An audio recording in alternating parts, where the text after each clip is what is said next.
Welcome again to my G.P.A video series, videos on academic topics that are mainly at tertiary level. Each video will feature one topic, even though you may have already covered that area in one of your previous courses.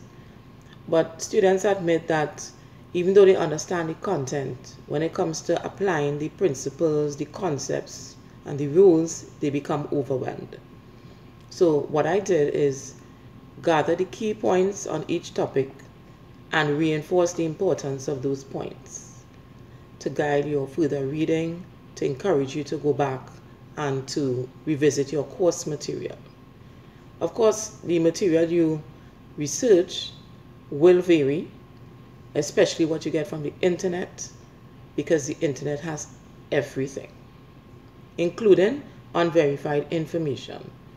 So always check your sources and check with your lecturers and your faculty.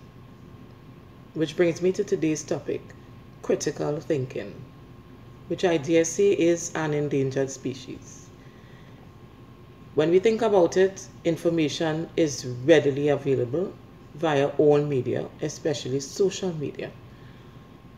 Information is at our fingertips now, and so opinion is fast becoming accepted as facts.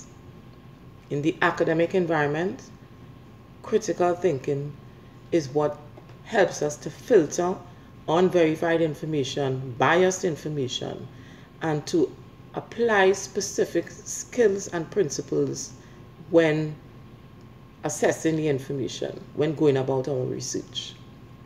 Critical thinking goes beyond the basic thought process, because whether consciously or unconsciously we feel that particular way about issues. Even though we may be informed about a few matters, because we have inbred attitudes, because we are predisposed to a particular feeling about whatever it is in life, we find that those biases will feature when we speak, when we discuss, and when we write. If you say to me that you know not to impose that bias when it comes to writing, you tell me, no, I know to be mature. I know I can have a discussion and be objective. Okay, well, let's test. Let's just do a little exercise and see if that is in fact true. If I ask you, what is your position on legalizing marijuana? How do you feel about same-sex marriage, the death penalty, the government, same-sex couples adopting children? You may not have an opinion, or you already know how you feel. Chances are, if you didn't have an opinion, or you're not sure how you feel about it, it might be that either you don't have enough information, or you have no information at all, so you're not confident to engage in a discussion. In any event, even if you have an attitude about it, remember this is your bias. And when it comes to the academic environment, you must go beyond that bias. You must be able to apply the research principles. You must apply critical thinking skills.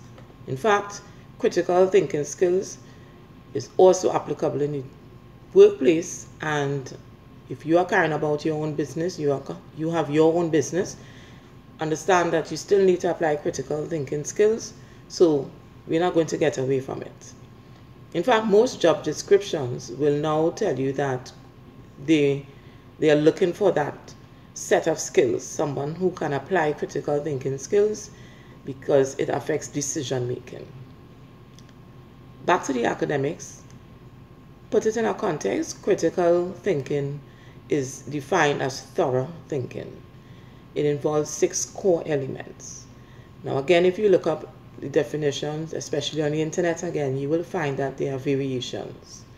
But whatever the variation, you will find at least these 6 core elements. And what are these core elements? Communication, analysis, problem solving, evaluation, synthesis, and reflection.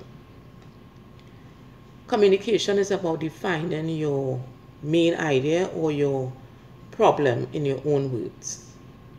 It's as simple as that. Whatever you want to put forward, you must communicate it, yes, in your own words, but in a concise manner.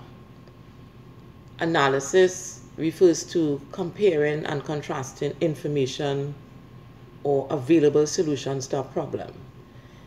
Analysis applies logic and evidence prior to making your decisions, or the evidence that will influence the decisions you make. And then you also need to consider the consequences of your decisions. You must accurately identify the facts and the relevant information. Problem solving refers to selecting a solution and defending your decision. Apply this in research. Problem solving will be the direction that you wish to go, what you are recommending. And in that process, or in recommending, you must defend what position you would have taken. When it comes to evaluation, you need to identify whatever weaknesses there are to the solution. Earlier on, I talked about critical thinking in the workplace, and as we go along, you'll see how these also apply to the workplace, because in communication, you must express a main idea or problem. You must identify what your problem is. If you are dealing with a customer, if you are writing a proposal, you must come up with a specific idea or main idea. And again, with the analysis, you will check the information, you would weigh the information that you are going to use for your idea. Problem solving, it means that you must have the facts and the evidence to support your solution, whatever you are proposing.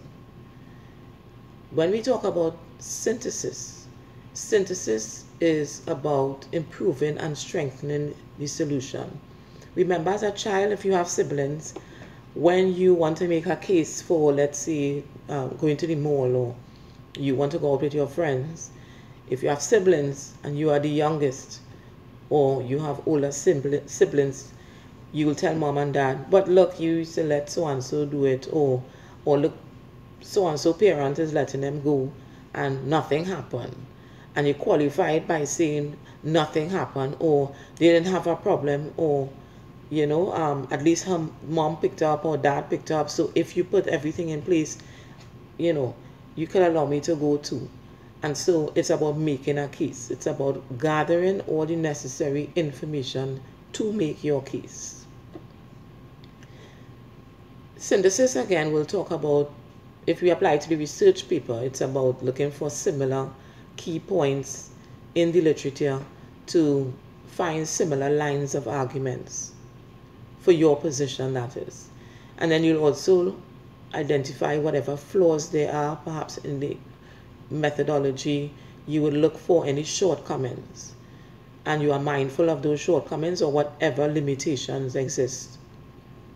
Reflection in critical thinking would look at how you went about the entire process, from communication, from the first stage to now the end, or where you are ready to not submit, but you are ready now to go over and to re-examine what you did and how you did it, and have you applied all the rules.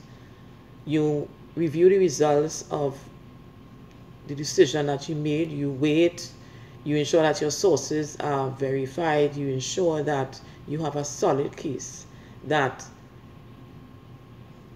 it is not substandard.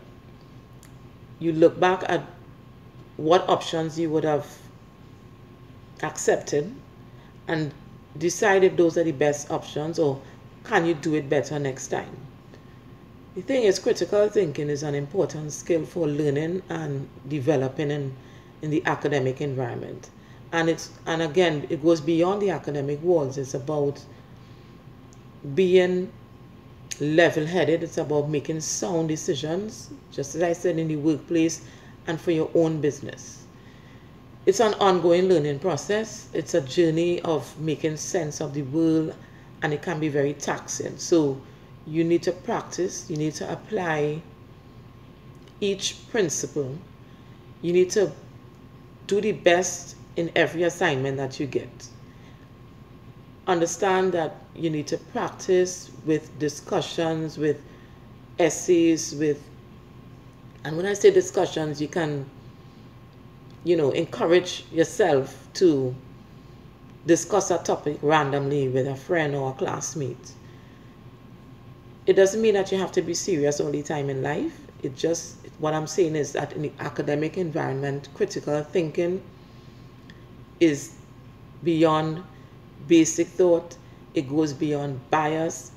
It goes beyond accepting information at face value. You must have that investigative quality. And by investigative, I mean whatever information you get, you must go back and weigh that information. You look for the source of that information. You query. That is the academic environment. For now, we can take a break. I say, just read light, have a good laugh, but when you get back to the books, do your reading on critical thinking, understand its importance. Whenever you get an assignment, do your best.